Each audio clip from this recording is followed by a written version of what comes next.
एक दफा का जिक्र है, एक छोटे से गांव में सारा नामी एक लड़की रहती थी।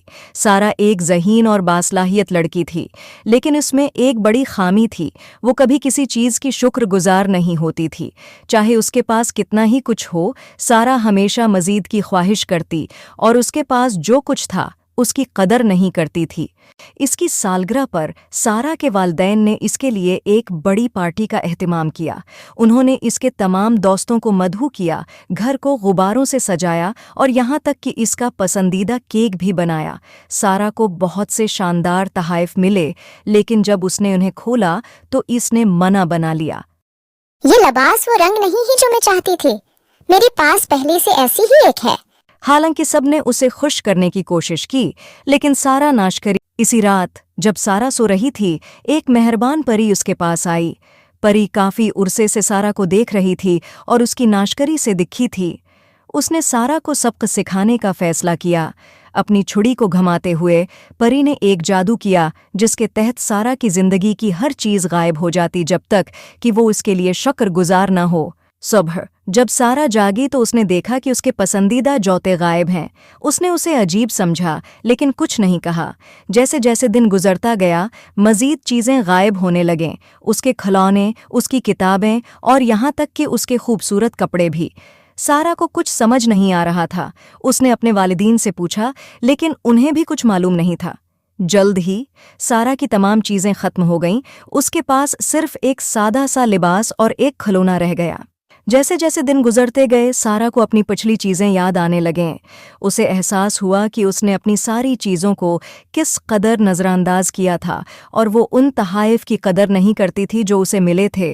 सारा उदास हो गई और ख्वाहिश की कि वो अपनी चीज़ें वापस पा सके। एक शाम सारा अपने बिस्तर के पास बैठी और आहिस्ता से कहा, मुझे अफसोस है कि मैं शुक्रगुजार नहीं थी। मुझे ये अंदाजा नहीं था कि मेरे पास कितनी चीजें हैं, जब तक कि वो सब गायब नहीं हो गईं। काश मैं वापस जा सकूं और हर एक का शुक्रिया अदा कर सकूं जिन्होंने मुझे वो तोहफ़े दिए। जैसे ही उसने ये कहा, मेहरबान परी दोबारा जाहिर हुई। सारा, मैंने तुम्हारी माजरत सुनी है। शुक्रगुजारी एक ताकतवर चीज़ है और शुक्रगुजार होना कभी देर से नहीं होता। परी ने अपनी छुड़ी घुमाई और पलक झपकते ही सारा की तमाम चीज़ें वापस आ गईं। इसके खिलौने, किताबें, कपड़े और यहाँ तक कि इसके पसंदीदा जूते भी अपनी जगह पर वापस आ गए। सारा खुशी से झूम उठी, लेकिन उसके साथ ही उसने फैसला किया कि वो दोबारा वही गलती नहीं करेगी। उसने परी का खुलूस दिल से शुक्रिया अदा किया और वादा किया कि हमेशा शुक्रगुजार रहेगी। इस दिन के बाद से सारा बिल्कुल बदल गई थी। वो हर खाने पर अपने वालिदैन का शुक्रिया अदा करती, अपने दोस्तों का उनकी मेहरबानियों के लिए शुक्रिया अदा करती और हर इस शख्स का शुक्रिया अदा करती जो उसके लिए कुछ अच्छा करता। उसने वापस जाकर अपने हर दोस्त का शुक्रिया अदा किया जिन्होंने उसे वो सालगिरह के तोहफ़े दिए थे जिन्हें उसने कभी नापसंद किया था। गांव के लोगों ने सारा की उस तब्दीली को महसूस किया। वो गांव की सबसे ज़्यादा शुक्रगुजार और मूद लड़की के तौर पर जानी जाने लगी। उसकी खुशी बढ़ती गई और उसने यह जाना कि जितना वो दूसरों का शुक्रिया अदा करती है, इतनी ही खुशी वो अपने दिल में महसूस करती है। सारा ने यह सीखा कि शुक्रगुजारी इसकी ज़िंदगी को ज़्यादा खूबसूरत और मुकम्मल बनाती है।